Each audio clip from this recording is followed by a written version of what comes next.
اور پھر اپنے بچوں کو لوگوں کا شکر ادا کرنا سکھائیں۔ حضور نبی کریم صلی اللہ علیہ وسلم کا فرمان ہے کہ جو لوگوں کا شکر ادا نہیں کرتا وہ اللہ کا شکر ادا نہیں کرتا۔ جو لوگ بھی آپ کے ساتھ ہمدردی کرتے ہیں، آپ کی مدد کرتے ہیں، آپ کے ساتھ مخلص ہیں، ان کا شکر ادا کرتے رہیں۔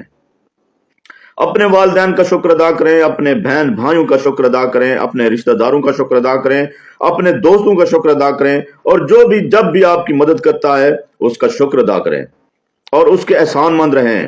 آپ کو کہیں سے بھی کوئی تھوڑا سا فائدہ حاصل ہوتا ہے تو اس انسان کا شکر ادا کریں۔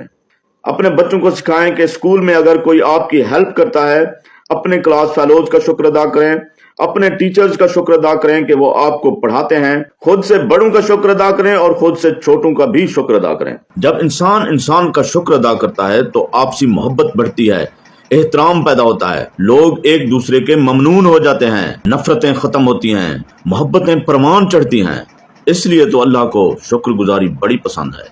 شکر ادا کرنا ایک بہت ہی بہترین عادت ہے جو اللہ کو بڑی پسند ہے۔ اس لیے ہمیں اپنے بچوں کو شکر گزاری سکھانی ہے، اور شکر گزاری سے انسان کے اندر عاجزی پیدا ہوتی ہے، اور عاجزی بھی اللہ کو بڑی پسند ہے۔ اللہ نے ہمیں صحیح سلامت جسم دیا ہے، اور جسم کے بہت سے اوزار ہیں جن سے ہم مختلف کام سر انجام دیتے ہیں، اور ہم نے ان اوزار کو اللہ کی اطاعت میں استعمال کر کے اللہ کا شکر ادا کرنا ہے، اور یہی ایک خوبصورت اور بہترین طریقہ ہے اللہ کا شکر ادا کرنے کا۔ اللہ کا شکر ادا کرنا ایک خوبصورت کردار کی خوبصورت علامت ہے جسے ہم نے اپنے بچوں کے اندر ڈیولپ کرنا ہے، اور بخوبی ڈیولپ کرنا ہے، بہترین انداز سے ڈیولپ کرنا ہے کہ یہ عادت ان کی زندگی کا حصہ بن جائے، ان کی روزمرہ کی روٹین بن جائے، تاکہ اللہ ان سے ہمیشہ راضی رہے۔ السلام علیکم ورحمۃ اللہ وبرکاتہ۔